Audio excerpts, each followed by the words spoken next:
warahmatullahi wabarakatuh. Innal hamdalillah nahmaduhu wa nasta'inuhu wa nastaghfiruh wa nastahdihi wa natubu ilaih wa na'udzu billahi min syururi anfusina wa min sayyiati a'malina. Man yahdihillahu fala mudilla lahu wa man yudlil fala hadiyalah. Asyhadu an la ilaha illallah wa asyhadu anna Muhammadan abduhu wa rasuluh. Allahumma salli ala Muhammad wa ala alihi wa ashabihi wa man tabi'al huda bi ihsanin ila yaumiddin. Ya ayyuhalladzina amanu taqullaha haqqa tuqatih wa la tamutunna illa wa antum muslimun. Wa ba'du fa inna asdaqal hadisi kitabullah wa khairul huda huda Muhammadin sallallahu alaihi wasallam. Eh, Bapak sekalian semua rahmati Allah, sesuai dengan tema tentang sejarah Masjid Rasulullah Sallallahu Alaihi Wasallam. Saya mohon izin Bapak Ibu semuanya, saya menampilkan eh, ini kitab Sirah Nabawiyah pada bab Bina'u Mujtama'in Jadid. Jadi di bab tentang pembangunan masyarakat baru. Ini bab masuk bab tentang setelah peristiwa hijrah. Jadi setelah 13 tahun perjuangan Rasulullah Shallallahu Alaihi Wasallam di Mekah dan beliau hijrah. Nah, di sini kan disebutkan qad aslafna anna nuzula Rasulillah sallallahu alaihi wasallam bil Madinati fi Bani Najjar kana yaumul Jum'ah. Sudah kami jelaskan kemarin. Nah, ini kalau mengingat urutannya, sudah kami jelaskan kemarin bahwa tibanya Rasulullah SAW di Madinah itu di kampung Bani Najjar itu hari Jumat tanggal 12 Rabiul Awal tahun pertama Hijriah. Nah, karena nanti tahun di mana peristiwa Rasulullah SAW hijrah itu dijadikan penanda bahwa tahun itu menjadi tahun pertama, bulannya, bulan Muharramnya menjadi bulan pertama, dan tanggal satunya menjadi tanggal satu pertama dalam kalender kita. Makanya Bapak Ibu, kalau kita sekarang menghitung jarak kita dengan masa Rasulullah Shallallahu Alaihi Wasallam, jarak kita itu aslinya 1460 tahun. Karena Rasulullah SAW itu kan 13 tahun di Mekah. Sedangkan tahun di mana beliau hijrah itu dijadikan tahun ke-1 Hijriah. Sehingga kalender kita sekarang kan sampai dengan tahun 1447 Hijriah. Kalau ditambah 13 tahun sebelumnya, maka sebenarnya sejak Rasulullah SAW diutus, lalu beliau melaksanakan perintah Allah untuk menyampaikan risalah itu, sampai dengan kita saat ini itu berjarak sekitar 1460 tahun. Jadi jaraknya itu. Nah, kalau kita melihat sirah, eh, ada pelajarannya nanti ketika bagaimana masjid ini dibangun. Karena kenyataannya di dalam sirah itu eh, masa Rasulullah Shallallahu Alaihi Wasallam menyampaikan risalah itu kan sekitar 23 tahun. 13 tahun di Mekah, 10 tahun di Madinah. Dan selama 13 tahun itu Rasulullah SAW dan kaum muslimin tidak bisa membangun masjid sendiri di Mekah. Tidak bisa. Sehingga ketika setelah hijrah baru bisa. Nah, sehingga sejarah masjid itu ngapunten Bapak Ibu, saya mohon izin minum dulu ya.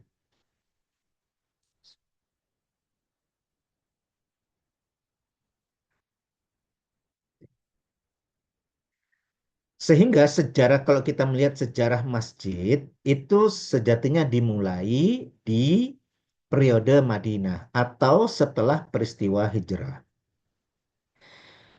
Saya sampaikan ringkasannya.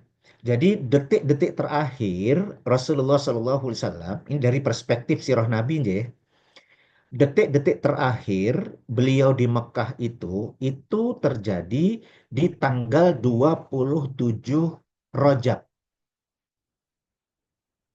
27 Rajab, di mana Rasulullah SAW itu mulai meninggalkan rumah beliau di malam hari.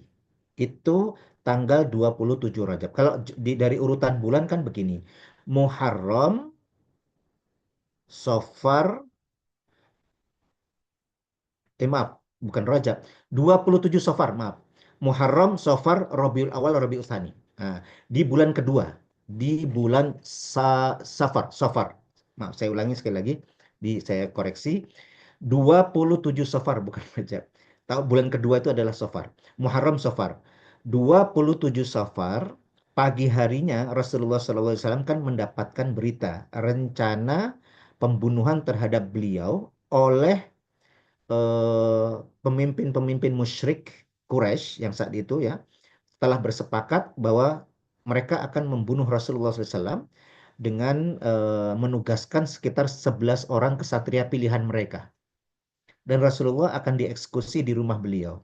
Tetapi saat mereka melakukan kesepakatan itu, Malaikat Jibril alaihissalam, ini sudah pernah saya tunjukkan di dalam kitab Sirah Nabi ini, turun menemui Rasulullah SAW dan menyampaikan perintah Allah bahwa beliau sebelum tengah malam beliau sudah harus meninggalkan rumah beliau. Nah, dari perjalanan tanggal 27 Safar, kan beliau gak langsung ke Madinah. Beliau bertahan dulu sekitar 3 hari di Gua eh, Sur, di Gua Sur, 3 malam. Lalu setelah itu melanjutkan perjalanan menuju Madinah. Tiba di Madinah itu di Kuba tanggal 8 Rabiul Awal. Nanti diingat-ingat. Jadi di Kuba, Kuba itu Bapak Ibu yang sudah umroh, sudah haji pasti tahu. Kuba itu belum tengah-tengah Madinah, masih tepi wilayah Yasrib saat itu. Begitu tiba di Kuba, Rasulullah SAW kan nanti mendirikan masjid, Masjid Kuba. Masjid ini nanti eh, tetap dikenang Bapak Ibu oleh Rasulullah. Tidak, kan Rasulullah nanti bangun masjid ya, Masjid Nabi. Masjid Kuba ini tetap dikenang. Dalam riwayat Abdullah bin Umar bin Khattab radhiyallahu itu menyampaikan Rasulullah SAW itu dia menyaksikan karena salah satu sahabat ya dari kalangan sahabat muda yang dikenal suka meniru Rasulullah dalam segala hal, termasuk cara menaiki kendaraannya, turun dari kendaraannya, berhenti di mana sebelum memasuki kota. Itu yang berusaha meniru persis itu salah satunya dikenal adalah Abdullah bin Umar bin Khattab radhiyallahu anhu. Jadi Abdullah ini putra Umar bin Khattab. Nah, maka dia meriwayatkan salah satu kebiasaan Rasulullah SAW yang dia lihat, salah satunya adalah Rasulullah SAW itu sering berjalan kaki atau mengendarai tunggangannya beliau itu di hari Sabtu mengunjungi Masjid Kuba, sholat di sana.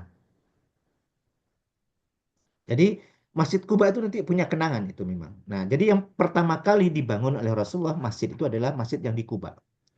Dialah yang nanti di antara mendapatkan dijadikan tafsiran tentang la masjidun ussisa ala taqwa fi awwal yaumin. Nah, di hari pertama itulah Masjid Kuba itu.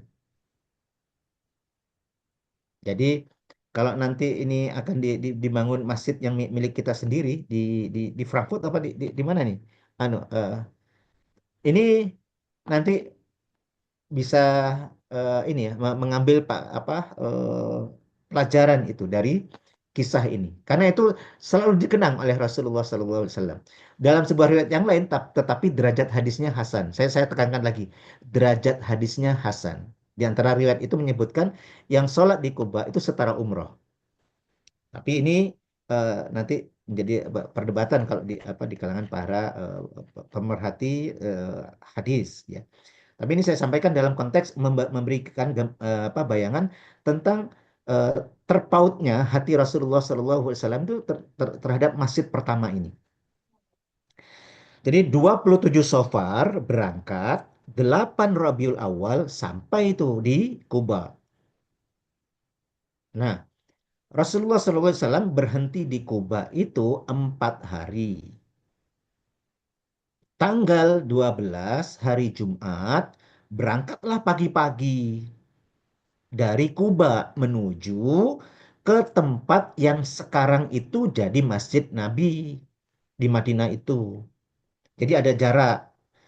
Saat di tengah jalan, ternyata masuk waktu sholat Jumat itu. Maka berhentilah Rasulullah di kampung Bani Salim itu. Sekitar bersama 100 orang. Kenapa bisa 100 orang? Dari keluarga Rasulullah SAW dari Bani Najjar itu ada yang diberitahu karena Rasulullah begitu tiba di Kuba sudah menyampaikan, sampaikan kepada keluargaku bahwa aku telah tiba di Kuba. Maka mereka langsung membuat pengawalan dengan menunggangi onta dan juga membawa senjata untuk melindungi Rasulullah. Mereka bertemu akhirnya bersama-sama sholat Jumat di Bani Salim itu di lembah sekitar 100 orang. Itulah Rasulullah SAW sholat Jumat pertama kali. Setelah itu melanjutkan kembali. Begitu memasuki kampung Bani Najjar, Rasulullah SAW itu kan mengalami orang-orang yang melihat Rasulullah SAW itu berebut tali kekang kendaraan beliau supaya apa? Supaya Rasulullah itu berkenan singgah di rumah mereka. Akhirnya Rasulullah kan menyampaikan, "Dauh, jadi lepaskan, biarkan saja. Sesungguhnya dia ini diperintah." Nah, makanya kejadiannya itu kan yang ini sudah pernah saya sampaikan supaya tidak terlalu banyak mengulang. Onta beliau itu menderum, berhenti menderum. Nah, di situ. Tetapi lalu berdiri lagi, berjalan lagi. Nah, jadi semuanya di kanan kiri beliau terus mengikuti dan onta Rasulullah terus berjalan. Begitu sampai beberapa jarak begitu kembali lagi ke tempat yang tadi berhenti pertama kali. Nah, berhentilah di situ, disitulah lalu Rasulullah SAW mengatakan, disinilah yang insya Allah disinilah akan dibangun tempat ibadah itu. Nah, Rasulullah kan juga ada percakapan, di manakah rumah keluarga kita yang paling dekat. Di situ Abu Ayyub Al-Ansari kan langsung mengambil itu ya Rasulullah rumahku, itu pintunya sambil membawa barangnya. Maka disitulah eh, Abu Ayyub mendapatkan kesempatan itu. Nah, sehingga selama di rumah Abu Ayyub itulah lalu Rasulullah SAW menetapkan tanah di mana onta Rasulullah berhenti itu, disitulah nanti didirikan masjid. Kisahnya itu diawali ketika Rasulullah SAW bertanya, tanah ini milik siapa?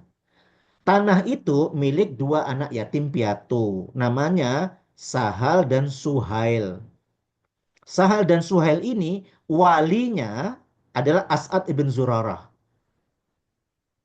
As'ad bin Zurarah ini menjadi wali dua anak ini. Maka ketika dihadirkan, Bani Najjar diminta agar ini saminuni, minta dihargai. Berapa harganya? Rasulullah tidak mau diberi. Mereka menolak. Tidak ya Rasulullah, kami tidak mau menjual dan tidak memberi harga kepadamu. Kami ingin memberikannya kepada kamu. Rasulullah tetap menolak. Tidak. Maka Rasulullah SAW lalu meminta berapa harganya ini. Dan harga itulah yang diberikan.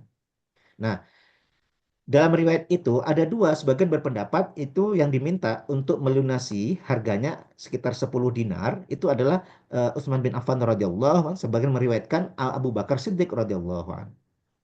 Sehingga begitu selesai, nah di tanah itu Bapak Ibu. Nah, ini kan ya, saya bacakan Rasulullah SAW kan disebutkan di sini. Qad aslafna anna nuzula Rasulillah sallallahu alaihi wasallam bil Madinati fi Bani Najjar kana yaumul Jum'ah, yaitu 12 Rabiul Awal satunya. Bertepatan dengan 27 September tahun 622. Wa annahu nazala fi ardi amama dari Abi Ayyub. Rasulullah itu tempat berhentinya itu di depan rumah Abu Ayyub. Wa qala huna al-manzil insyaallah. Insyaallah di sini tempat tinggalnya gitu. Summa intaqala ila baiti Abi Ayyub. Nah, nanti tinggal di rumah Abu Ayyub sementara itu. Nanti Bapak Ibu, tempat itu kan dibangun, tempat itu nanti dibersihkan. Itu sampai dengan siap rumah Rasulullah, sebagian riwayat menyebutkan selama 2 minggu, sekitar 12 hari. Jadi tinggal di situ. Maka itu langsung itu bertahap tindakannya. Nah, maka disebutkan di sini binaul Masjid An-Nabawi. Wa awwalu khutwah khattaha Rasulullah sallallahu alaihi wasallam ba'da dzalika huwa iqamatul Masjid An-Nabawi. Tindakan apa langkah pertama yang dilakukan oleh Rasulullah sallallahu alaihi wasallam setelah peristiwa ini yaitu mendirikan Masjid Nabi. Fafil makan alladhi barakat fihi naqatuhu amara bi bina'il hadal masjid. Di tempat di mana apa ontanya itu menderum, berhenti itu, ya. Rasulullah memerintahkan untuk dibangun masjid. Diminta untuk dibeli itu dari dua anak yatim yang memilikinya. Dan Rasulullah SAW mengambil tindakan langsung. Beliau turun langsung dalam pembangunan itu dengan tangan beliau sendiri. Nah, jadi gini, saya urutkan ceritanya. Setelah diketahui siapa pemiliknya, diminta untuk dibeli, sudah tadi saya ceritakan. Lalu setelah dibayar semuanya, nah, eh, kan di sini disebutkan kejadiannya itu. Nah, wakanat fi dzalikal makan kubur. Jadi di tempat itu, Bapak, di alinea ini, nanti Bapak Ibu bisa dibaca ya. Tempat tanah itu saat itu posisinya eh, ternyata semula sebagian dari tanah itu adalah tempat atau bekas tempat menjemur kurma. Tetapi di area itu ada kuburan orang-orang musyrik, kuburan orang-orang dahulu, ada kuburan orang musyrik. Di sini disebutkan ya, kuburan musyrikin wa kana fi kharbun. Ada puing-puing yang bertumpuk sehingga kayak kayak gundukan begitu. Sebagian menganggapnya gundukan lah ya, datar apa tanah tinggi gitu. Ada juga kurma, wanakhl wasajaratu gharqad. Juga ada pohon gharqad. Maka fa'amara Rasulullah SAW eh, untuk kuburannya disuruh bongkar.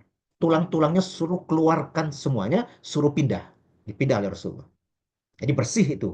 Kemudian yang kedua, untuk tumpukannya, untuk tumpukan puing-puingnya atau gundukan tanah tingginya itu suruh ratakan oleh Rasulullah. Fasuwiyat, disuruh ratakan, diratakan sehingga menjadi datar.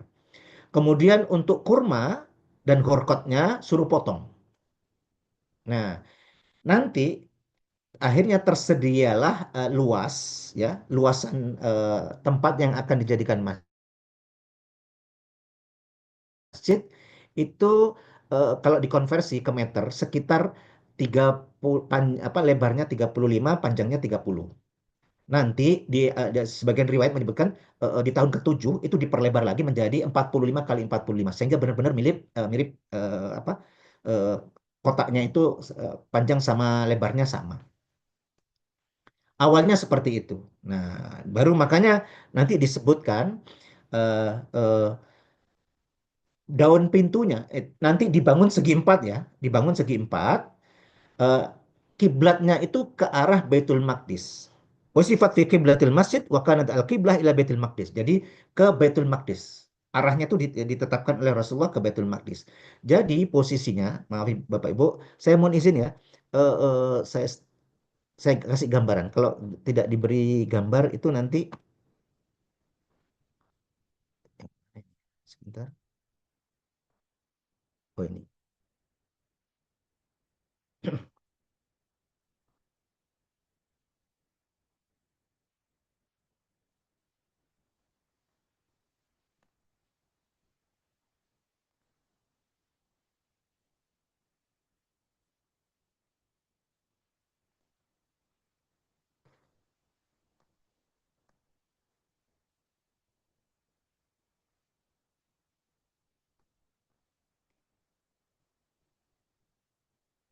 Saya izin dulu. Bapak Ibu terlihat ya? Terlihat Ustadz. Sebentar. Ini saya ambilkan dari apa? Materi pembelajaran saya. Ini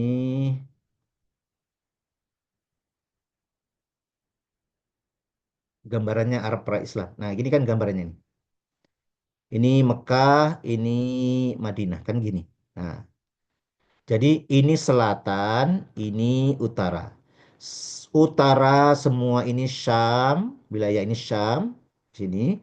Tengah ini Hijaz, tengah ini Hijaz, selatan ini Yaman. Nah, jadi masjidnya mengarah ke utara, ke Baitul Maqdis, mengarah gini. Karena Baitul Maqdis ada di Palestina.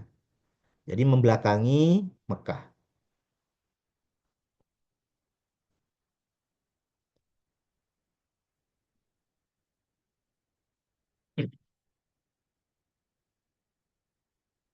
Nah, ini kan bedanya, Bapak Ibu. Terlihat ya, ini posisi Mekah. Kalau di Mekah begini. Karena ini ada di museum, gambar prototipenya eh, digambarkan begini dulunya. Kalau di sini Madinah. Nah, Madinah ini seperti ini. Nah, gambarannya. Ini mengarah ke selatan. Maaf, ke utara, menghadapnya ke utara. Nah, maka dikatakanlah di dalam di dalam kitab Ar-Rahiq Al-Maktum, mula-mula pintunya itu dari batu, pintunya.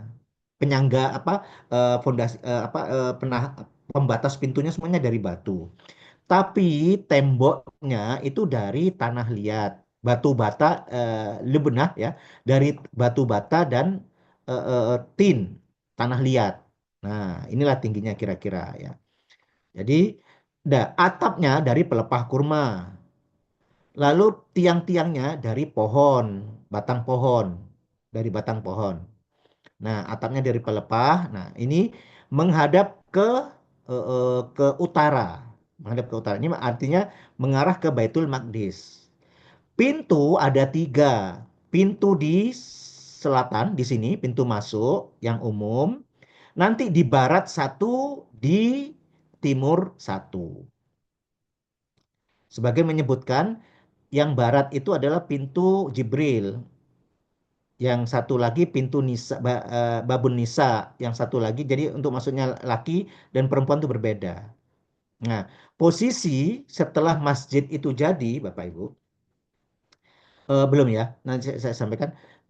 Untuk lantainya, nah ini saya sampaikan. Nah, ini untuk gambaran saja karena ini nanti beri gambaran dulu ya. Eh, Kembali ke apa?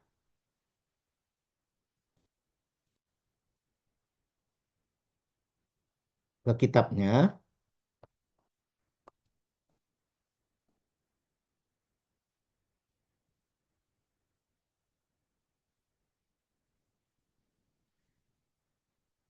Kan di sini disebutkan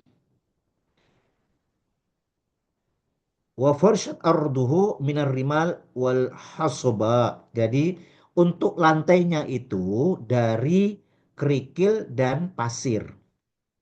Sehingga lebih menyesuaikan memang itu tempat khusus. Tapi posisinya terbuka sebagian seperti itu. Lalu ada ada tiga pintu. Nah, untuk panjangnya ya sudah saya sampaikan di sini. Kalau di sini disebutkan sama panjang lebar sekitar 100 ziro, 100 hasta. Mau panjang mau lebar pakai ziro di sini makan. Tapi sebagian riwayat menyebutkan ya sekitar untuk fondasinya sekitar 3 hasta. Kalau hasta itu adalah jarak antara ujung jari sampai ujung lengan di bahu, bisa dibayangkan itu kedalamannya sekitar 3 hasta, 3 kali itu. Nah, dan ini eh, dibangun ya tadi masjid. Nah, saya sampaikan rumah Rasulullah Shallallahu Alaihi Wasallam itu ada di bagian belakang. Nah, Jadi ini ada mihrabnya, tempat imamnya nanti di sebelah sini. Terlihat nggih, Bapak Ibu? Kamu dan saya sampaikan dulu. Terlihat,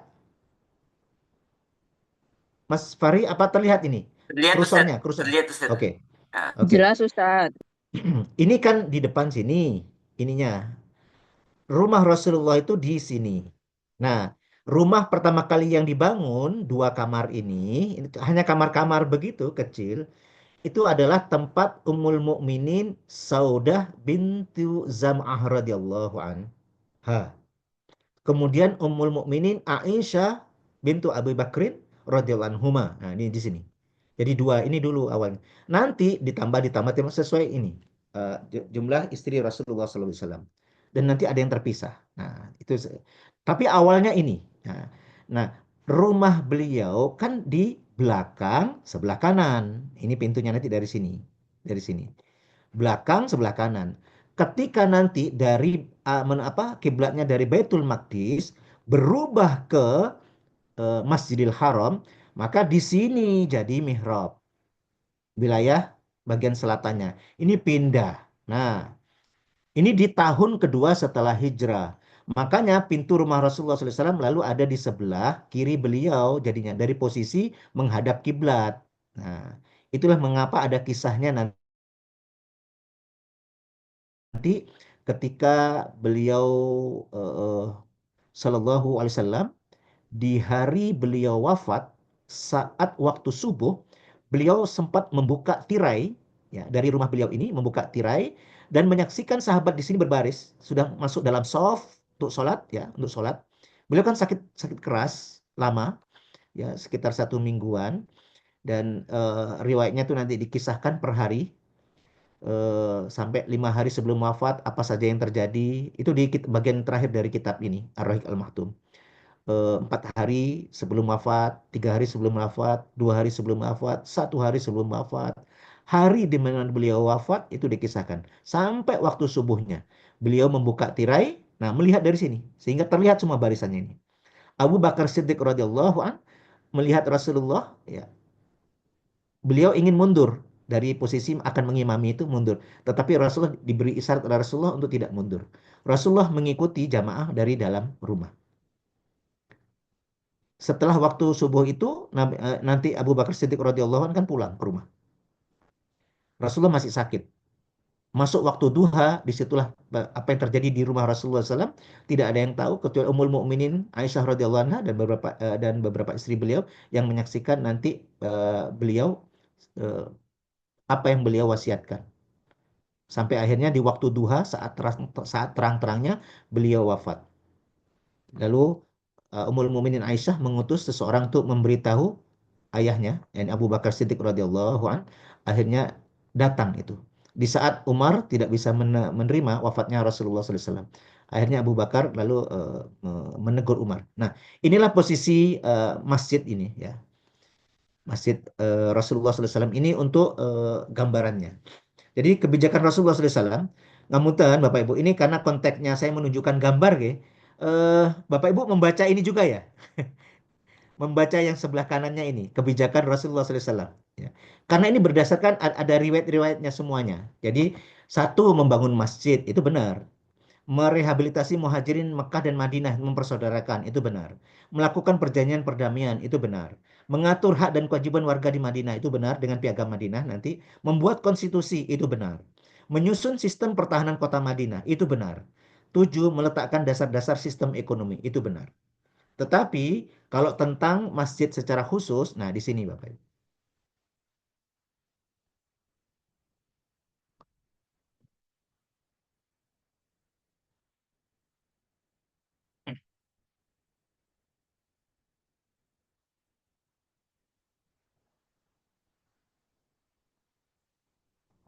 Ini sudah saya kisahkan tadi, wabana buyutan ila janibih, buyut rumah-rumah istri beliau juga sama sederhana, cuma dari batu sama batu bata gitu ya. Kemudian atapnya juga dari pelepah kurma, tiangnya juga dari batang kurma ya. Ini semua itu adalah hujurat azwajih sallallahu alaihi wasallam. Nah, nanti setelah lengkap semuanya sudah siap, beliau pindah dari rumah Abu Ayyub. Nah, nah, maka di sini lalu disebutkan ini bagian pentingnya Bapak Ibu. Nih, redaksinya sedikit, tetapi ini beliau berhati-hati sekali dalam mencatatkan. Syekh Syafiur Rahman Al-Mubarakfuri tentu tetap berdasarkan riwayat yang ada. Walam yakun al-masjid maudi'an li ada'is sholawati fahasab. Jadi masjid di masa itu tidak hanya jadi tempat sholat saja. Balkana jami'atan, bahkan disebut kampus, Pak. Jadi ya, jamiah sekarang dalam bahasa kita kampus ya. Dulu itu di tempat berkumpul untuk belajar. Disitulah Rasulullah SAW ya mengajarkan Al-Quran. Disitulah Rasulullah SAW mengarahkan. Disitulah Rasulullah SAW itu memberikan taujih langkah-langkah bagaimana ya menjawab pertanyaan, kemudian menyiapkan, mengutus, bermusyawarah untuk mengutus ekspedisi militer, semuanya dilakukan di masjid. Bahkan di sini disebutkan, nah ini bagian yang ini. Wa kana ma'a hadza kull daran yaskunu fiha adadun kabirun min fuqara'il muhajirin. Nah, bahkan tempat menampung untuk orang-orang fakir di masa-masa awal itu. Makanya Bapak Ibu pasti pernah mendengar kisah tentang Ahlus Suffah, orang-orang penghuni selasar masjid. Semuanya laki-laki, semuanya laki-laki. Kalau perempuan itu langsung dikondisikan biasanya, tidak dikumpulkan, tidak dibiarkan di tempat terbuka seperti itu, langsung dititipkan. Nah, nanti dari dipersaudarakan itu Bapak Ibu, eh, jadi memang kalau kita mengikuti sejarah masjid itu Bapak Ibu, kita akan mendapati keleluasaan tentang bagaimana kita memahami masjid itu. Itu salah satu hikmahnya. Kalau mengikuti sejarahnya. Misalnya tentang bagaimana meluaskan. Masjid tidak bisa diluaskan lagi, tapi butuh untuk diluaskan. Sehingga ketika ada tanah yang lebih luas, ini lalu bagaimana posisinya ini? Nah, begitu. Apakah bisa dipindah? Sedangkan ini nanti, kalau melihat contoh Rasulullah itu adalah contoh wakaf. Kalau melihat contoh Masjid Nabi, Bapak Ibu, yang mengalah seharusnya sekitarnya. Sama kasusnya di Masjidil Haram. Masjidil Haram itu di masa Umar bin Khattab radhiyallahu an itu kan ditambah luasnya. Semua yang apa rumah-rumah yang mendekati Ka'bah, yang dekat-dekat Ka'bah itu di patoknya itu kan diperluas. Itu akhirnya diperluas lagi sehingga mereka harus menjual dan diberi ganti rugi. Nanti di masa Utsman bin Affan radhiyallahu an diperluas lagi. Di masa Daulah Umayyah, di masa Daulah Abbasiyah diperluas lagi. Lebih dahsyatnya juga di masa Turki Utsmani, diperluas lagi. Madinah juga mengalami seperti itu, diperluas lagi.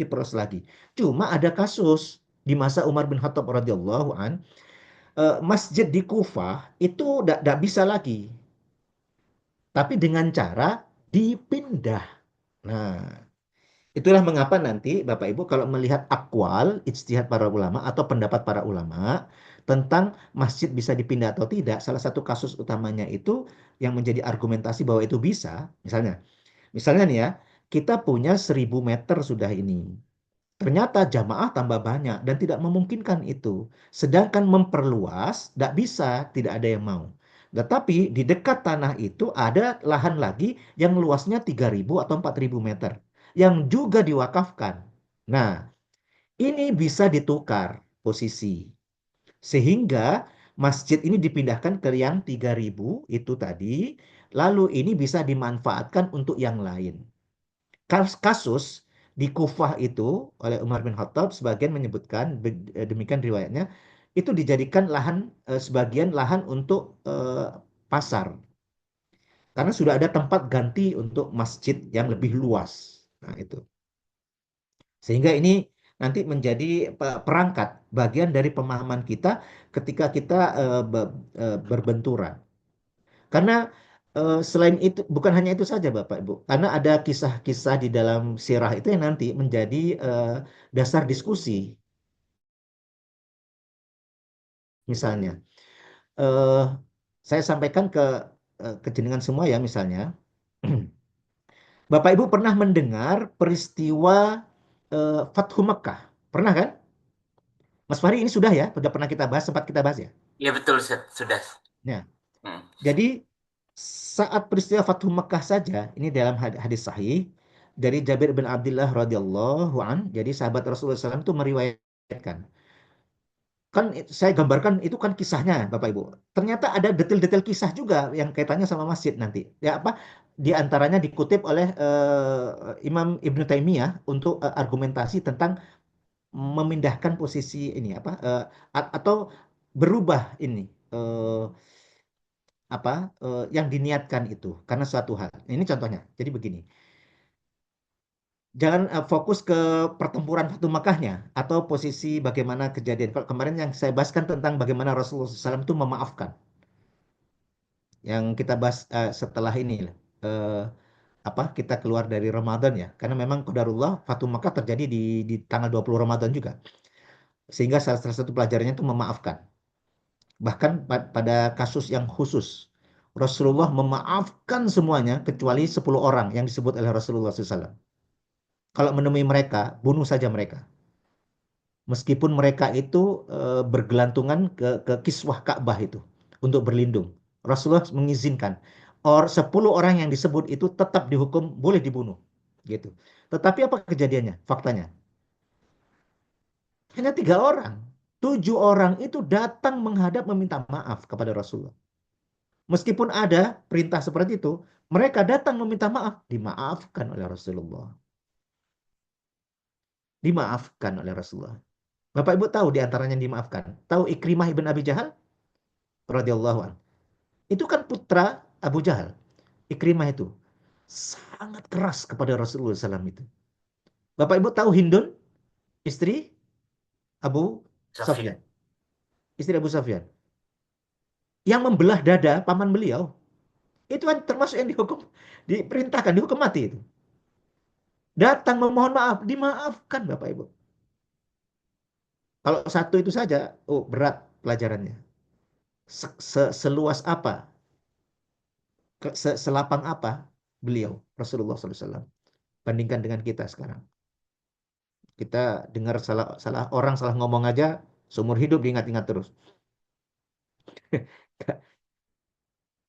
Nah, jadi ada kejadian kata sahabat Rasulullah SAW, Jabir bin Abdullah radhiyallahu anhu itu meriwayatkan begini. Anna rajulan ya, qala li Rasulillah sallallahu alaihi wasallam, "Ya Rasulullah, inni nazartu idza inni nazartu lillahi ta'ala idza fatahallahu 'alaika Makkah an usalliya rak'atain fi Baitul Maqdis." Coba Bapak Ibu, ini jadi ada seseorang mengatakan kepada Rasulullah SAW, "Ya Rasulullah, aku punya nazar. Sesungguhnya aku ini bernazar. Jika Allah memenangkan kamu, memenangkan engkau ya Rasulullah untuk membebaskan kota Mekah, ya, maka aku akan sholat 2 rakaat di Baitul Maqdis." Ya. Rasulullah menjawab, "Salli hahuna." Sudahlah, sholatlah kamu di sini, di Masjidil Haram. Diulangi. Sesungguhnya aku bernazar untuk Allah. Jika Allah, ini nadartu lillah.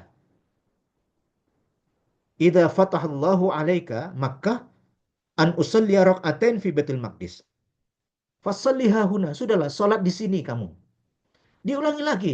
Ya Rasulullah. Sampai 3 kali. Akhirnya Rasulullah menjawab, sya'nuka idzan. Kalau begitu terserah kamu. Tetapi dalam riwayat yang lain itu ada lanjutannya. Rasulullah mengatakan, andai saja kamu tuh mau sholat di sini, niscaya Allah tetap memberikan pahala seperti sholatmu di Baitul Maqdis itu. Jadi ini menunjukkan. Jadi merubah nazar pada tempat yang lebih baik, pada posisi yang lebih baik, pada pada sesuatu yang lebih baik itu boleh. Lalu ini dijadikan dasar.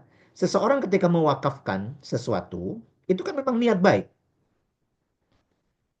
Misalnya ada kasus tanah 5.000 meter. Ini kejadian. Tetapi setelah kita lihat tempatnya itu di gunung, Pak. Gak ada jalannya. Untuk menuju ke tempatnya saja dan melihat patok-patoknya, kita harus melewati hutan. Sampai ada yang kesangkut bajunya tuh robek. Nah, dari kampung itu jauh tanahnya, tetapi 5.000 meter itu minta didirikan masjid. Lalu kita sampaikan, ini kalau dibangun masjid yang mau sholat siapa? Jalannya belum ada, kita akan bikin jalan. Nanti orangnya jauh. Subuh saja yang ada di tengah-tengah kampung saja sulit yang berangkat itu, Pak. Apalagi di tengah-tengah sini yang mau berangkat ini, listriknya menarik jauh juga, biayanya itu tinggi. Nah, akhirnya ini digambarkan, dikasih penjelasan semuanya, tergambarlah itu. Nah, jadi bisa itu pindah dari sesuatu yang sudah baik untuk sesuatu yang lebih baik. Nah, sehingga itu memungkinkan. Pembangunan masih juga akan seperti itu. Nah, akhirnya itu di, dijual, akhirnya dijadikan ada yang orang yang wakaf tanahnya, ya, kurang bangunannya. Maka dijadikan lengkap itu menjadi satu, menjadi sehingga nanti kalau masjid itu dikembangkan akan hilang, oh tidak. Itu tetap tercatat. Nah, ini sebagai gambaran. Bahkan di peristiwa besar seperti Fathu Mekah, ada pelajaran-pelajaran detil, tetapi itu menjadi penopang. Bagaimana kita memahami dinamika eh, apa cara berpikir ketika melihat amaliyah itu. Nah, contohnya dalam masalah wakaf untuk masjid. Semula itu kan dibayar untuk Rasulullah. Tetapi kenyataannya masjid itu kan lalu dicontohkan oleh Rasulullah, masjid itu tidak pernah diklaim sebagai milik pribadi Rasulullah, tidak pernah. Masjid Nabi itu tidak pernah diklaim sebagai milik keluarga Rasulullah, tidak. Maka dilihatlah oleh para ulama, di antara contoh wakaf pertama itu adalah Masjid Nabawi itu. Selain kisah tentang sahabat Rasulullah Umar ibn Khattab radhiyallahu an saat menerima bagian tanah di Khaybar, yang ketika dia mendapatkan tanah itu lalu mengatakan kepada Rasulullah, aku tidak pernah punya aset sebernilai ini ya Rasulullah. Mada tak murni, apa yang engkau perintahkan kepadaku ya Rasulullah? Minta nasihat Rasulullah. Maka dinasihati, in syi'ta habbasta aslaha wa tasaddaqta biha. Kalau kamu berkenan, tahan pokoknya, sedekahkan hasilnya. Tetapi amaliyahnya oleh Umar bin Khattab mengikuti nasihat Rasulullah SAW, kebun itu memang diwakafkan atas nama dia. Habes, habes itu maksudnya diserahkan untuk ditahan. Nah, pokoknya itu ditahan, hasilnya itu, hasil panennya kan disedekahkan. Dan Abdullah ibn Umar ibn Khattab radhiyallahu anhu, putra dari sahabat Rasulullah SAW Umar bin Khattab radhiyallahu an, itu meriwayatkan bahwa ayahnya setelah menyerahkan tanah itu la yuba, tidak dijual, diperjualbelikan lagi. Itu menunjukkan itu tidak dihaki. Wala yuhab, tidak dihibahkan, tidak. Wala yuros, tidak diwariskan, tidak. Jadi sepenuhnya lalu tanah itu menjadi statusnya habes, yaitu wakaf, wakaf, wakaf. Nah, inilah di antara kisah yang melatar belakangi, lalu kalau diambil untuk kisah wakaf, tetapi apa yang dilakukan oleh Rasulullah SAW lalu menjadi awal bahwa eh, seluruh masjid itu seyogyanya adalah wakaf. Nah, maka itu akan selalu eh, coba bisa dibayangkan, masjidnya itu menjadi tempat untuk membaca Al-Quran misalnya. Nah, Pak Ibu, kalau masih ingat yang kemarin, Mas Fahri masih ingat nggak tentang, saya sudah membacakan tentang fadilah masjid salah satunya, yang dibacakan Al-Quran di dalamnya. Sudah saya sampaikan? Masih ingat nggak? Nampaknya belum saya Nah, lupa. ke Pasar Buthan dan Pasar Akik. Belum ya? Belum Ustaz. Belum. Jadi ada riwayat Rasulullah SAW eh, menawarkan, ayyukum yuhibbu ayyaghduwa ila Buthan au ilal Akik, ya, fayati minhu uh, uh, bina qatain kaumawain. Ya, jadi ayyukum yuhibbu ayyaghdwa ila buthan awil aqiq kulla yaumin. Jadi Rasulullah menggunakan apa perumpamaan. Tetapi ini untuk membangun sebuah kesadaran. Jadi ceritanya begini. Para sahabat itu ditawari oleh Rasulullah. Siapakah di antara kalian yang suka sekiranya diberi kesempatan oleh Allah setiap hari pergi ke Buthan dan Akik. Lalu di sana dijamin mendapatkan keuntungan. Keuntungannya itu berupa 2 ekor unta istimewa. Kaumawain itu punuknya besar, badannya besar. Jadi sudah besar, gemuk punuknya itu ya, menunjukkan punuknya besar itu menunjukkan gemuk besar, pokoknya istimewa. Bahkan sebagian ulama membahas kalau dikonversi harganya itu sekitar 400 juta dari harga dinarnya itu kalau dikonversi. 400 juta. Jadi siapa di antara kalian kalau suka, siapakah di antara kalian suka sekiranya diberi karunia oleh Allah setiap hari kalau pergi ke Buthan dan Akik di sana pasar pasar hewan ya, datang di sana selalu diberi keuntungan, ya, keuntungannya itu 2 ekor onta besar, ya, itu setiap hari. Maka para sahabat ketika dibilang begitu, siapa yang tidak mau? Semuanya mau. Faqalu nuhibbu dzalika ya Rasulullah. Kami suka ya Rasulullah, kami suka, semuanya suka. Ternyata Rasulullah habis itu mengatakan, "Afala yagdu ahadukum ilal masjid fayaqra faya'lam au yaqra ayatain min kitabillah azza wa jalla." Ya, khairun min naqatain. Mengapa tidak ada yang pergi ke masjid? Salah satu di antara kalian, kalau dia pergi ke masjid, lalu dianya ayyagdu ilal masjid, masih disebut. Masjid itu disebut dalam redaksi riwayat ini. Sebentar, ada sepertinya. Saya tampilkan dulu.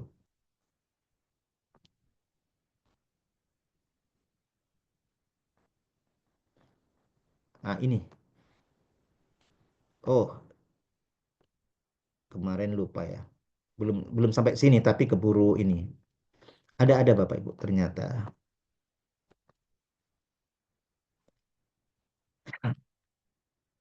Ini, nih. Afala yagdu ahadukum ilal masjid. Spesifik Bapak Ibu, disebut masjid. Faya'lam au yaqra ayatin min kitabillah azza wa jal. Tadi yang saya sebut.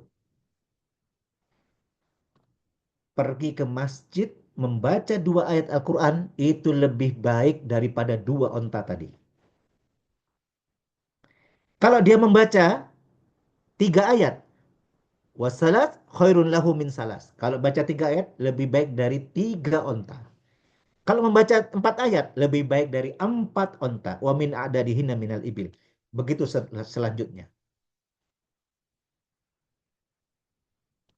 Di masjid Bapak Ibu. Nah, ini. Ilal masjid. Jadi ada nilainya juga membaca Al-Quran di masjid. Jadi kalau melihat ini Bapak Ibu, ada pelajaran itu. Memang masjid itu menjadi sentral, menjadi pusat. Termasuk dalam riwayat kan disebutkan wa majtama'u qaumun fi baitin min buyutillah yatluna kitaballah wa yatadarusuna bainahum. Kan dapat 4 itu. Nazalat alaihimus sakinah wa hafathumul malaika wa ghasyiathumur rahmah wa zakarahumullah fi man indah. Mendapatkan ketenangan dari Allah. Dinaungi para malaikat. Mendapatkan rahmat Allah dan disebut-sebut oleh Allah di hadapan para malaikat. Orang yang berkumpul di masjid untuk membaca Al-Quran bersama, mendarasnya dan mempelajarinya bersama. Jadi yang berkumpul itu dapat. Jadi kalau diakumulasi nanti kok relasi ini, maka salah satu bagian terpenting institusi itu, kan saya sampaikan pada pertemuan yang kemarin itu, eh, mau dicek ya videonya. Salah satu kenangan terindah dari bulan Ramadan yang selalu Allah hadirkan untuk kita di setiap tahunnya, selain 12 bulan hadiah tahunannya itu, dalam satu tahun kan ada 12 bulan. Di antara 12 bulan itu ada satu hadiah, ya, itulah bulan Ramadan. Dan salah satu kenangan terindah dari setiap tahunnya itu dari bulan Ramadan adalah Allah Subhanahu wa Ta'ala sejatinya, ini rangkuman dari pendapat ulama, memulihkan intensitas interaksi kita dengan Al-Quran. Dan ini sesuai dengan standar manhaj, bagaimana Rasulullah SAW membangun umat. Kalau petunjuk dalam Al-Quran yang disebutkan oleh Allah Subhanahu Wa Taala, surat Al-Baqarah ayat 129, surat Al-Baqarah ayat 151, Ali Imran 164, dan Jum'ah ayat 2, kan empat itu. Di bagian awalnya membacakan ayat-ayat Allah. Sehingga itulah interaksi dengan Al-Quran itu dirangkai dalam tiga mode, tiga kaidah. Satu secara menggunakan kiroah, dua menggunakan tilawah, tiga menggunakan tadabbur. Nah, kalau melihat bagaimana mempraktekkannya ini semuanya, itu kan dapat kita lihat di 23 tahun selama Rasulullah SAW menyampaikan risalah itu. Tempat di mana dipraktekkan mode ini, kalau melihat sirah, ya masjid itu. Makanya lalu masih disebutkan, didetilkan dalam riwayat-riwayat yang lain tentang keutamaannya itu. Yang membangun masjid. Nah, ini saya gambarkan, ya. Saya tarik lagi ke belakang. Bagaimana Rasulullah SAW, ini Bapak Ibu, Rasulullah itu sampai bersenandung. Saya kembali ke depan. Jadi wasahama di sini, sebetulnya Rasulullah turun tangan sendiri. Jadi ngangkat batu semuanya Rasulullah ikut serta. Tidak mau nonton. Rasulullah bersenandung juga diriwayatkan. Allahumma la aisha illa aisal akhirah. Jadi senandungnya ini Rasulullah senandungnya. Ya Allah ya Rabb, tidak ada hidup kecuali hidup akhirat yang kekal. Jadi diingatkan itu. Doanya fakfir lil ansori wal muhajirah. Maka ampunilah orang-orang ansor dan orang-orang muhajirin. Coba, jenengan bisa bayangkan manusia yang begitu mulia. Para sahabat begitu menyayangi beliau, mengagungkan beliau, Bapak Ibu. Kalau saya menyebut ini, Bapak Ibu, jenengan bisa merasakan apa yang dirasakan oleh sahabat Rasulullah Shallallahu Alaihi Wasallam. Beliau ketika mengisahkan Mi'raj, Bapak Ibu, Mi'raj. Bapak Ibu ingat ya, setelah melewati 7 pintu langit, setelah melewati langit ketujuh, untuk sampai ke Sidrah Al-Muntaha, malaikat terkuat sekalipun yang mendampingi beliau, Bapak Ibu, malaikat Jibril alaihissalam, kan tidak bisa. Tidak bisa sampai ke tahap itu, tidak bisa. Makhluk yang diperkenalkan saat itu, dalam momen itu adalah Rasulullah SAW saja, manusia. Itu sudah menunjukkan betapa tingginya kedudukan beliau, Bapak Ibu, di hadapan Allah Subhanahu wa taala. Tapi ketika kembali ke dunia beliau ini, Bapak Ibu, itu kan sudah menyaksikan akhirnya gitu. Beliau masih berkenan nih Bapak Ibu mengangkat sendiri. Makanya para sahabat, beliau masih berkata lagi, hadal himal la himala khaybar. Tukang angkat batu sekarang ini yang lagi bekerja, ini bukan tukang angkat batu dari Khaybar yang terkenal semangat-semangat dan kuat-kuat, enggak. Ini hadza abarru rabbuna wa'thar. Ini orang-orang yang sangat berbakti, orang-orang yang sangat bersih di sisi Robnya. Maka eh, para sahabat menjawab itu senandung Rasulullah. Lain qa'adna wan nabi ya'mal, kalau kita ini duduk saja sedangkan Rasulullah bekerja, sungguh itu perbuatan yang sesat. Artinya kita duduk-duduk nonton Rasulullah bekerja. Nah, itu. Sehingga mereka dengan melihat Rasulullah bekerja, mereka menjadi lebih semangat, Bapak Ibu. Sambil contoh momen, gitu. Di sini ada kejadian. Di dalam kitab ini tidak ada. Di dalam riwayat yang lain itu ada. Dalam kitab hadis ada. Jadi kejadiannya begini. Eh, eh, Bapak Ibu pernah mendengar saya sudah sampaikan. Tolong dijawab. Ada yang tahu? Siapakah syahidah dan syahid pertama dari kalangan kaum muslimin di eh, yang wafat dibunuh menjadi syahid dan syahidah di Mekah. Ada yang tahu Bapak Ibu? Sumayyah bukan Ustadz. Siapa? Sumayyah. Nah, benar. Syahid pertama kali adalah seorang perempuan. Namanya seorang ibu bernama Sumayyah radhiyallahu anha.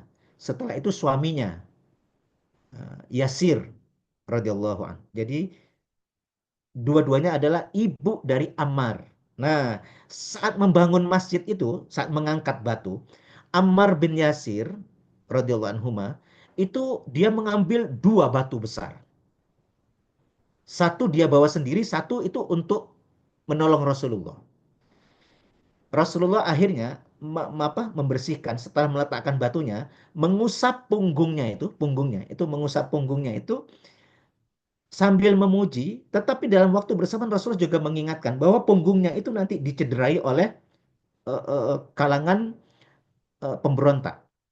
Dia akan dibunuh. Itu Bapak Ibu, semua sahabat menyaksikan itu. Jadi ada kejadian seperti itu. Jadi di saat-saat berbunuh itu, ternyata kadang-kadang Rasulullah memberitahu sesuatu kepada, makanya Ammar itu kalau bertempur selalu ada di garis depan, Bapak Ibu. Karena ingin tahu siapa yang akan membunuh dirinya, sebagaimana sudah diingatkan oleh Rasulullah SAW. Dan nanti terbukti bahwa Ammar bin Yasir radhiyallahu anhu nanti wafat ya di masa Ali bin Abi Thalib itu karena dibunuh oleh orang-orang yang memberontak. Bukan. Nah, kita kembali saja tentang masjid. Ini sudah tinggal dua menit, Mas Ferry. Supaya pas 1 jam ya ini. Tinggal 2 menit. Jadi itu tentang kisah pembangunan masjid itu nanti. Nah, di masjid dari masjid itulah nanti saya tampilkan lagi. Maaf, maaf.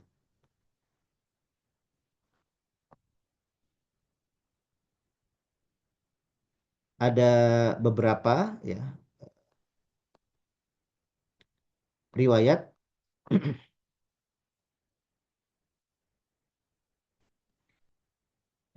Ini dari Abdullah bin Umar bin Khattab radhiyallahu anhu ya. Dia berkata dari Abdullah ini. Saya langsung bacakan terjemahannya saja supaya bisa dilihat dan cepat ini. Sesungguhnya pada zaman Rasulullah SAW, Masjid Nabi dibangun dengan batu bata. Atapnya adalah pelepah dahan kurma ya. Tiang-tiangnya batang pohon kurma. Abu Bakar tidak menambah padanya sedikit pun selama Abu Bakar memimpin, karena tidak lama. Lalu di masa Umar bin Khattab menambahkan pada luasnya, menambah luas. Dan membangunnya seperti bangunannya di zaman Rasulullah SAW. Dengan batu bata dan pelepah dan kurma. Lalu mengembalikan tiang-tiangnya dengan batang kayu. Kemudian Utsman bin Affan merubahnya dan menambah padanya dengan banyak tambahan. Beliau membangun temboknya dengan batu yang diukir dan kapur atau semen. Nah, jadi tidak hanya tanah saja. Menjadikan tiang-tiangnya dengan batu yang diukir dan atapnya dengan jenis kayu yang lebih baik lagi. Nah, itu seterusnya. Nah, jadi gambarannya nanti bertahap. Yang dulunya menampung berapa saat ini ya kalau luasnya itu diperkirakan sekitar 45 meter berapa ya? Ya 45 kali 45 masih di masa-masa awal. Sekarang kan sudah 4 eh, sudah luas sekali ya. Berapa? Sekitar 400.000 apa berapa? Saya lupa lupa ingat ini jumlahnya. Yang jelas ditargetkan bisa menampung sekitar 1 juta jamaah untuk Masjid Nabi saat ini. Ya, 400.000 kayaknya. Ya. Nah ini Bapak sekalian surah rahmati Allah tentang sejarah masjid itu. Ada beberapa bagian nanti akan muncul mungkin kalau nanti pas ada tanya jawab. Semoga sebagian ini dapat ditangkap dengan baik. Mungkin yang akan datang jika ada yang perlu ditambahkan, saya akan tambahkan informasinya dari semua sejarah yang terjadi. Karena secara khusus pun ada tambahan di beberapa pendapat saat muktamar terakhir tentang masjid itu di Arab Saudi tahun 2021. Ini pernah saya kutip di penjelasan saya ketika saya menjelaskan tentang hijrah saat itu. Jadi tentang fungsi masjid yang semula 7 lalu menjadi 10 menjadi 12 dari beberapa acara muktamar eh, internasional tentang fungsi masjid ya, termasuk arsiteknya itu yang sekarang sudah dilengkapi sehingga masjid itu harus dilengkapi dengan misalnya pintu yang memungkinkan akses secara syar'i itu dapat terpenuhi antara laki-laki dan perempuan, tidak boleh sama. Karena itu bagian yang tetap yang pokok harus diingatkan. Dan tempat wudhunya pun tidak sama, tidak dijadikan satu. Maka harusnya ada dua dan seterusnya itu. Sampai ada tempat untuk anak-anak muda beraktivitas dan seterusnya. Maka kan Bapak Ibu, sementara yang dapat saya sampaikan dalam kajian kita bersama untuk tentang sejarah Masjid Nabi, ya, bagaimana Rasulullah SAW itu membangun. Nah, sampai saat ini kan nanti eh, sudah dihubungkan dengan bagaimana apakah masjid bisa berkontribusi dalam ekonomi dan seterusnya. Makatan yang dapat sampaikan aku luka lihada. Waktu saya kembalikan ke Mas Fahri, jika tidak dicukupkan, maka saya cukupkan dan saya akan mengucapkan salam untuk penutup. Monggo Mas Fahri. Terima kasih banyak Ustadz Arif atas pengajian luar biasanya pada pagi hari ini. Mungkin ada yang ingin bertanya, apakah diperkenankan Ustadz kalau misalnya ada yang ingin bertanya? Suaranya masih di mute Ustadz. Jika waktunya memungkinkan, tidak apa-apa. Kalau Hmm. masih ada yang bertanya, kalau dicukupkan juga tidak apa-apa. Oh ya siap Ustadz. Sebenarnya saya ada pertanyaan sebenarnya Ustaz, terkait tadi misalnya terkait dengan Fathul Makkah karena saya membaca di kitab di buku Syekh Syafi'i Rahman Al-Mubarakfur itu terkait dengan 10 tawanan itu kan tidak dijelaskan tentang siapa yang mati dan yang akhirnya apa namanya mati dan yang tidak tadi ternyata Ustadz menjelaskan misalnya ada 7 orang seperti itu. Yang masih saya jadi penasaran kenapa pemberi informasi terkait dengan rencana Fathul Mekah Rasulullah itu yang perempuan itu Ustadz itu juga menjadi masuk dalam 10 orang yang ingin di apa namanya dibunuh ketika Fathul Mekah itu Ustadz. Maksud saya kan sebenarnya kan itu dalam pandangan saya itu kan hanya informasi seperti itu Ustadz. Apa nih? Yang apa? Yang perempuan yang dia sempat dicegat oleh oleh sahabat karena membawa apa namanya membawa informasi bahwasanya Rasulullah akan datang ke Mekah Ustaz. Oh, enggak. Itu gak dieksekusi, tidak. Siapa yang Oh bilang gitu. dieksekusi? Tapi Gini, gini. namanya kan masuk dalam 10 orang itu kan Ustaz.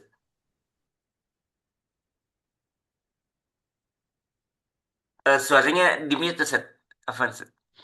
Oh ya, enggak. Begini, begini, Fahri. Kamu salah paham atau begini.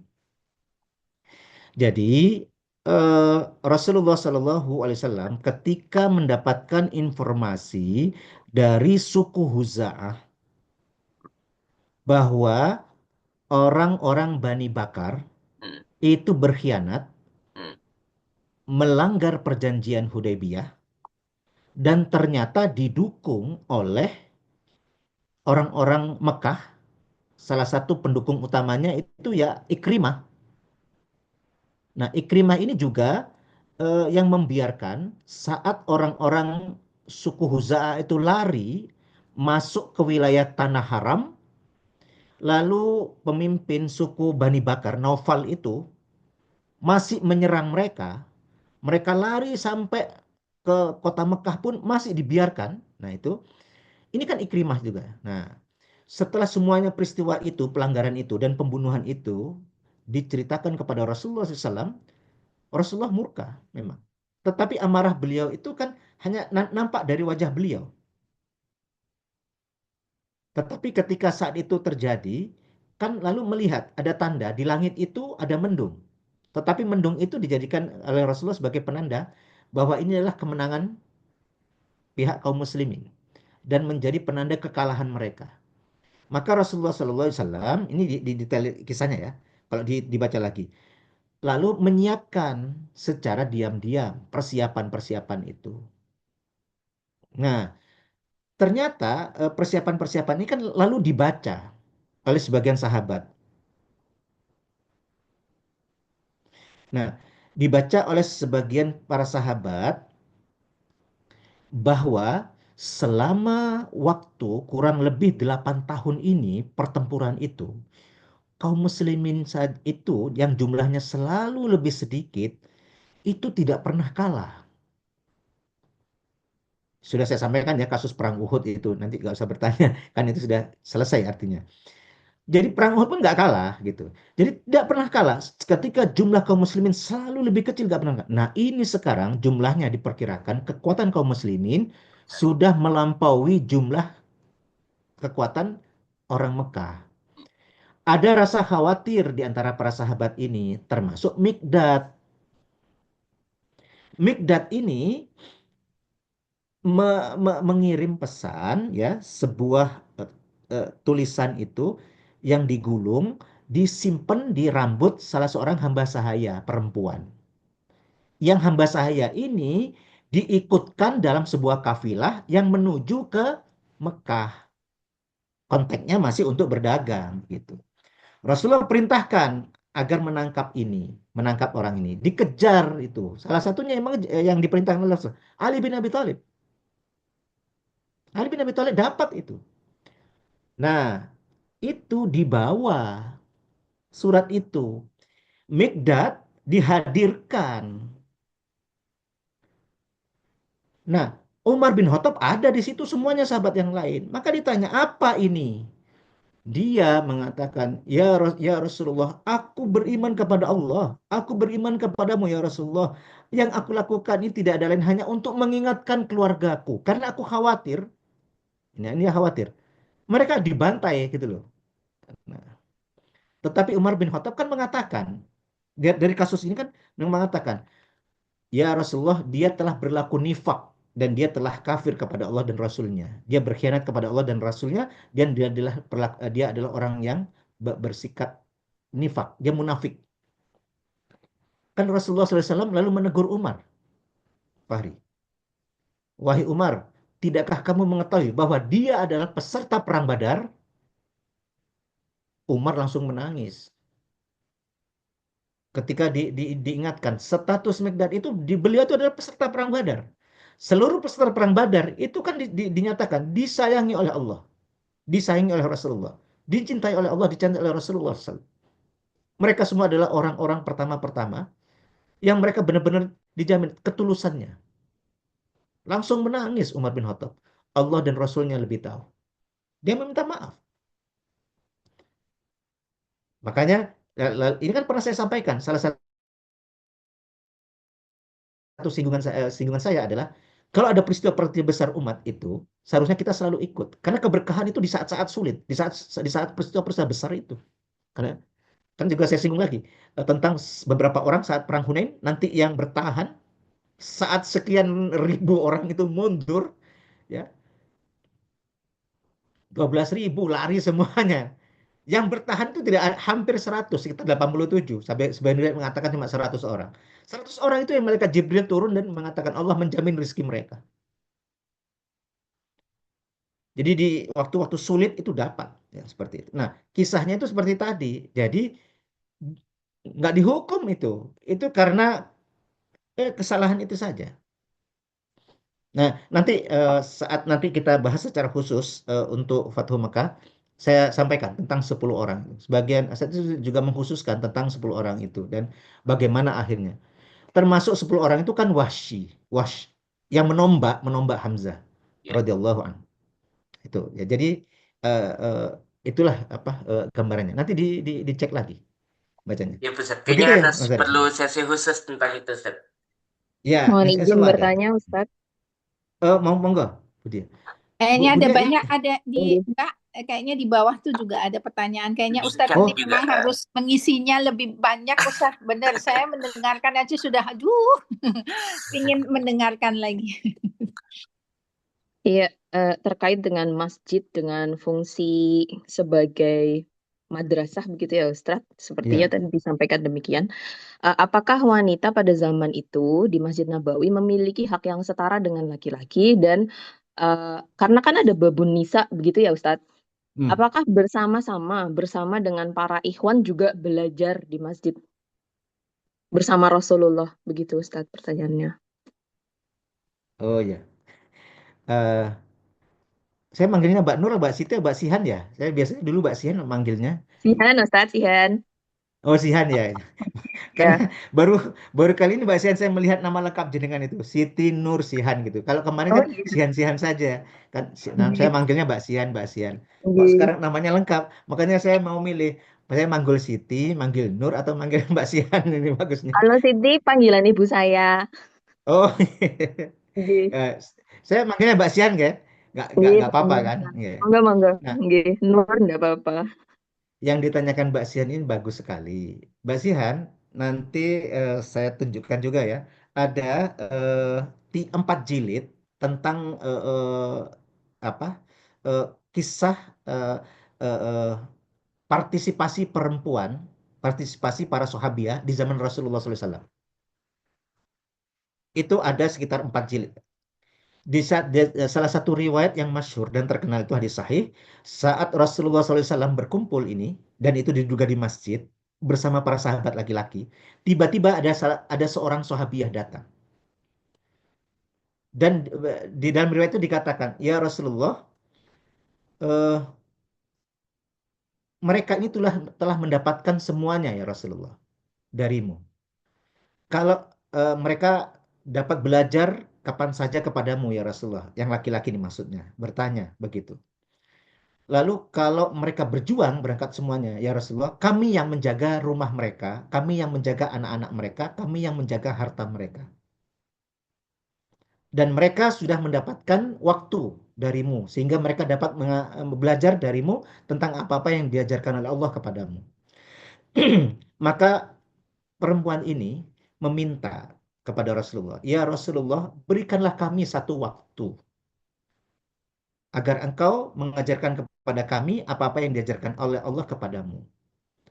Nah, harapannya tidak hanya mendapat, karena ini seorang istri, jadi tidak hanya mendapatkan pelajaran itu dari suami, tetapi ingin mendapatkannya langsung dari Rasulullah SAW. Maka Rasulullah SAW lalu berkata kepada para sahabat laki-laki, pernahkah kalian mendapatkan pertanyaan sebaik pertanyaan ini? Belum pernah. Dan itu salah satu kelebihan perempuan Madinah. Mereka berani mengungkapkan ekspresif gitu. Nah, maka Rasulullah SAW mengatakan, sampaikan kepada eh, aku sampaikan kepadamu dan juga kepada perempuan-perempuan di belakangmu. Kalian meminta satu waktu, aku memberi kalian 2 waktu. Jadi ada untuk mereka akhirnya Rasulullah SAW ada memberikan 2 kesempatan. Jadi ada 2 waktu. Ya, 2 waktu itu tidak dijelaskan secara detail kapan. Tapi itu menunjukkan bahwa majelis ilmu itu ada 2. Sehingga itu menunjukkan bahwa antara putra sama putri itu eh, eh, ada tempat yang berbeda. Makatan Mbak Basihan yang bisa saya sampaikan. Bisa saya tampilkan riwayatnya. Oke, jazakallah khair, Ustadz. Oke. Allah akan bisawab. Nanti saya sampaikan Mohon riwayat. izin ini Set, masih ada satu pertanyaan lagi Set, di forum chat Apa itu? dari Pak Edliadi terkait dengan fungsi masjid di Indonesia saat ini. Pada umumnya apakah sudah mencerminkan peran masjid pada masa Nabi atau belum Set? eh iya, jadi kalau mengingat urutannya itu, bagaimana masjid menjadi begitu apa sentral. Nanti itu terhubung karena Al-Quran sebenarnya Mas Fari. karena pembelajaran Al-Quran. Jadi salah satu bagian utama saya sampaikan tadi, guys. Eh, Kalau kita merenungkan Al-Quran itu eh, berdasarkan 4 ayat yang saya sebut tadi, ya 4 ayat tadi, Al-Baqarah 129, Al-Baqarah 151, Ali Imran 164, dan Al-Jumu'ah ayat 2 itu, bagaimana Rasulullah membangun umat Islam ini. Maka kalau kita kembali kepada Al-Quran, itu jelas, karena bunyi itu adalah tentang sesuatu yang dilakukan oleh Rasulullah. Dan yang menjelaskan adalah Allah Subhanahu wa Ta'ala. Sehingga 4 hal itu menjadi standar, menjadi manhaj. Nomor 1, kan selalu disebut membacakan ayat-ayat Allah. Nah, bagaimana berinteraksi dengan Al-Quran, kan ada di 3 mode tadi. Qiraat, tilawah, dan tadabbur. Nanti ini ada waktu saya jelaskan tiga-tiganya ini. Qiraat itu salah satu bagian utamanya adalah tartil. Tartil itu tabyin. Tabyin itu adalah jelas. Jelas semuanya itu adalah jelas 3. Jelas makhrajnya, jelas tajwidnya, jelas panjang pendeknya. Maka itu nanti sampai dikasih contoh yang paling clear. Siapa yang ingin mendengar bunyi bacaan Al-Quran segar seperti aslinya saat diturunkan kepadaku, maka dengarlah bacaan anaknya Ummu Abad. Faqra' ala qiraati falyaqra' ala qiraati ibni Ummi Abad. Itulah Abdullah bin Mas'ud radhiyallahu anhu. Makanya ada riwayat Rasulullah meminta Abdullah bin Mas'ud membacakan Al-Quran kepada beliau. Dan beliau membacakan surat An-Nisa sampai beliau akhirnya minta berhenti dan beliau menangis Rasulullah SAW itu. Itu menunjukkan kualitas bagaimana Rasulullah saja menghayati itu, merasakan, ya. Jadi itu salah satu pelajarannya. Semuanya itu bermula dari Al-Quran memang. Sehingga materi utama memang di masjid itu adalah Al-Quran. Sehingga interaksi semuanya itu ketika di masjid, naungan Al-Quran itu terasa bukan hanya dalam arti dia dia itu seperti mushaf, seperti enggak. Mereka itu merasakan bahwa masjid itu disitulah ada semangat Al-Quran. Sehingga ketika Rasulullah SAW digambarkan, kalau saya bukakan, Mas Wari, saya bukakan lagi nanti, karena disebutkan juga di dalam kitab ini, beliau ngapain saja di masjid itu. Ini di bagian akhir. Ini di bagian ini. Jadi masjid itu tidak hanya untuk sholat saja, bahkan dia adalah tempat untuk mengajar. Ta'alimul Islam wa taujihatih. Jadi untuk mengarahkan dan seterusnya. Mempertemukan, untuk bertemunya kabilah-kabilah itu. Jadi menyelesaikan masalah juga di masjid. Mempertemukan, mendiskusikan, bermusyawarah semuanya. Seluruh kabilah-kabilah yang berbeda itu bertemu di situ, menjadi setara, dan di situ diarahkan oleh Rasulullah bagaimana. Wa qaidatul al-idarah, untuk menyusun strategi administrasi, ya, syu'un. Ya, ini seluruh bidang-bidang itu diarahkan dari masjid. Jadi pengarahan untuk kehidupan bersama semuanya itu bermula di masjid, semuanya diputuskan di masjid. Dulu dilihatnya sehingga nanti ada sekitar itu, apa 12. Saya tidak bisa tampilkan kecuali yang ada di sini dulu sementara. Nanti kalau yang hasil rangkuman, hasil muktamar itu nanti saya sampaikan. Memang qadarullah Bapak Ibu ngapunten sangat, saat ini Majelis Tabligh Pimpinan Pusat Muhammadiyah di mana saya ada di dalamnya, dalam konteks ini ada amanah memang untuk mengelola Masjid Muhammadiyah semakin modern. Maka kami 2 tahun terakhir ini sudah menyelesaikan satu pedoman masjid yang lalu nanti di SK-kan oleh pimpinan pusat, ditandatangani oleh provider itu. Dari pedoman itu kami menurunkan menjadi tuntunan. Dari tuntunan itu sudah ada jadi sebuah modul eh, tentang bagaimana masjid didirikan, bagaimana termasuk masjid di luar negeri.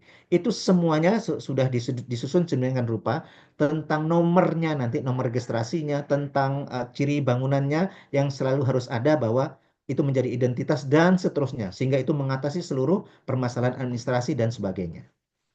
Bahkan masjid itu setelah kita susun sedemikian rupa, kita bisa melakukan simulasi tentang kekuatan masjid, kekuatan ekonominya, kekuatan sosialnya, kekuatan informasinya, ke- sudah kita simulasikan.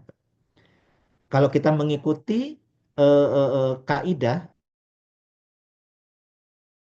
bahwa satu ranting satu masjid yang jumlahnya sekarang ranting sekitar saya menyebutnya berapa kemarin ya? 100 berapa? 14.000 ya?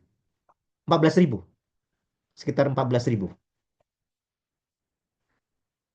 yang masuk ke data Sitama kita secara online baru saat ini sampai dengan terakhir hari Rabu saya kemarin rapat sekitar 2.300-an. Targetnya yang kita data adalah eh, eh, eh, sekitar 6.000. Eh, 6.000 masjid, untuk mubaliknya sekitar 3.000 mubalik. Kita targetkan data yang bisa kita tata. Sudah kita simulasikan kekuatan ekonominya ini sangat-sangat kuat insya Allah. Ini hanya untuk memberi semangat kepada kita dan saya bahagia sekali eh, kalau menjadi bagian kita ikhtiarkan. Saya sudah menyaksikan Bapak Ibu ketika kita punya ikhtiar begini, kita terdetik begini, lalu berkumpul begini. Saya masih ingat saat itu di majelis itu yang hadir sekitar tidak ada sekitar 30 tidak ada, sekitar 20-an orang. Tapi kita mengikhtiarkan punya sesuatu untuk menjadi markas dakwah yang akan mengarrange ya aransemennya gerakan masjid-masjid kita itu. Saat itu kita cuma punya 15 juta Bapak Ibu. Cuma 15 juta. Satu rekening 15 juta. Qadarullah Allah mudahkan itu Bapak Ibu. Itu berjarak dari peristiwa itu saya perkiraannya sekitar 7 tahun ini. Kita Allah karuniakan itu 9 rekening. Kita punya aset 3.300 lebih sedikit lah meter persegi, bangunan 4 lantai senilai 15 sekitar 20 miliar bangunannya itu, termasuk kendaraan semuanya, termasuk eh, apa studio dakwah semuanya itu. Dan ada masjidnya juga yang senilai sekitar 2 miliar eh, 600 juta lah. Itu. Dari cuma 15 itu. Tapi karena apa? Ikhtiar. Jika benar niat kita karena Allah SWT, insya Allah kan disebutkan salah satu penyemangat ya kata-kata dalam bahasa Arab, idza sadaqal azmu wa sabil. Kalau azamnya sudah benar, insya Allah jalannya akan dimudahkan. Amin, amin. Maka kan yang dapat saya sampaikan, ya apa yang terjadi dengan kita memang beberapa itu masih belum tepat. Memang salah satu urutannya itu Bapak Ibu, kan salah satu fungsi utama, memang salah satu fondasi memang juga sholat. Sholat itu. Maka untuk bisa sampai ke sana harus ada pintu yang memang membedakan antara putra dan putri. Karena konsep itu juga penting. Konsep aurat itu juga penting. Ketika kita menjaga aurat, itu salah satu pengawal keberkahan itu selalu hadir. Tetapi ketika aurat tidak kita jaga, ada dampak-dampak mungkin yang diremehkan sebagian orang. Tetapi dalam beberapa riwayat, itulah yang dikatakan sahabat Nabi di masa kami, bagi kami itu adalah perkara yang sangat besar. Tetapi kalian menganggapnya seperti sehelai rambut. Itu untuk kasus salah satunya karena didapati di generasi setelahnya itu terlalu gampang sekali berdusta. Itu. Gampang tidak menepati janji. Nah, misalnya seperti itulah gambarannya. Sehingga generasi sahabat itu mengingatkan. Kalian melihatnya seremeh sehelai rambut. Tetapi di masa kami hidup bersama Rasulullah itu perkara besar. Nah, gitu. Makatan Bapak Ibu, itu yang dapat saya sampaikan. Nah, sehingga itulah kenapa para sahabat itu mendapatkan karunia sampai khawatir. Sementara itu yang dapat saya sampaikan, ngapunten Pak Edling nggih, ngapunten sangat Pak Adi. Aku luka lihada. Saya cukupkan nih Bapak Ibu, ini takutnya mengambil waktu jenengan semuanya begitu banyak sampai hampir 1 jam tambahannya. Aku luka lihada, astaghfirullahaladzim li wa lakum, nasrun minallah wa fathun qarib wa basyiril mu'minin, fastabiqul khairat. Assalamualaikum warahmatullahi wabarakatuh. Waalaikumsalam warahmatullahi wabarakatuh. Terima kasih banyak Ustaz Arif atas pengajiannya pada hari ini. Mudah-mudahan insya Allah Ustaz Arif kita akan berjumpa lagi 2 pekan lagi Ustaz. tentu dengan materi yang sangat menarik selanjutnya, dan mari sama-sama kita tutup pengajian kita kali ini dengan baca lafaz alhamdulillah, alhamdulillahirabbil alamin. Kurang lebih dan doa kafaratul majlis, subhanakallahumma wa bihamdika asyhadu an la ilaha illa anta astaghfiruka wa atubu ilaik. Kurang lebihnya mohon maaf Ustaz Arif. Wabillahi taufiq wal hidayah. Assalamualaikum warahmatullahi wabarakatuh. Sekali lagi terima kasih banyak Ustaz Arif. Masih di mute Ustaz Taufan. Ustaz masih di mute Ustaz Arif. Lupa, saya ingin ngambil dokumentasi. Ini tentang masjid menarik. Nanti mau Oh saya iya Ustaz. jadikan. Siap Ustaz. Jadi di PCM Jerman ada. Karena kalau tentang masjid, karena saat ini kita juga sedang benar-benar diminta untuk memperhatikan masjid. eh Ya kalau kita ngobrol nanti dengan Ustadz Adi Hidayat, kita anu lah sepik-sepik juga lah gitu. Siapa tahu bisa berkenan ke Jerman nanti. Iya Ustaz. Ya Ustaz Arif juga harus ini juga Ustaz. Siap-siap Ustaz. Ini ada Insya Allah, ada insya Allah. Mas Sanupal juga Ustaz. Apa namanya, Santi Budi Budi Mulia. Mulia, yang insya Allah bulan Oktober akan ke Berlin juga Ustaz. Studi S3. Alhamdulillah, Assalamualaikum, alhamdulillah, Kak. alhamdulillah. Waalaikumsalam. Sehat, Ya, Tat? alhamdulillah. Alhamdulillah sehat ya, Pak. Semoga dimudahkan. Sehat selalu. Mm. Kalau melihat saya tuh kalau melihat yang muda-muda itu apa eh, berangkat itu saya jadi muda lagi rasanya. Jadi kepingin juga iri lah saya gitu. Insya Allah, insya Allah. Insya Allah. Ila liqa, insya Ya, Allah. ya Mas Ya, insya Sanupal, Allah. nanti kabar-kabar kalau misalnya itu. Insya Allah Oh iya, kita ingat sama. aku Sanupal ini, ingat sekarang, ingat sudah. Iya. Santri Masya GM Allah. 2019, Tat. Iya, iya, iya, ingat sekarang, ingat sudah wajahnya. Alhamdulillah, alhamdulillah. Oh, Oke. Berkah, berliku-liku Tat. ya. Akhirnya ke Jermannya. Alhamdulillah. Alhamdulillah, kumpul. Alhamdulillah. Alhamdulillah. Ya mohon doanya Ustaz. Oke, Ya, nanti makasih banyak. saya sampaikan ke Ustadz Fatur nanti. Ustadz Fatur lagi Iya, di Malaysia siap. sekarang. Ustadz Oh, Fatur lagi di enggak. Malaysia, Kayaknya beliau. sedang di karantina beliau itu, di karantina, harus selesai S3-nya. Gitu. Oh, Jadi iya. di karantina di Malaysia. Sehingga eh, saya yang pusing ini di sini apa menggantikan tugas-tugas beliau sementara. Makatan ya. Ya mari Saya Ustaz. mohon izin. Ya, Ya ya. sama-sama mari Ustaz. Assalamualaikum Kulo kali warahmatullahi hada. wabarakatuh. Ya mari Ustaz. Assalamualaikum warahmatullahi Ya wabarakatuh. mari. Assalamualaikum. Saya izin off ya Ustaz. Mari. Assalamualaikum.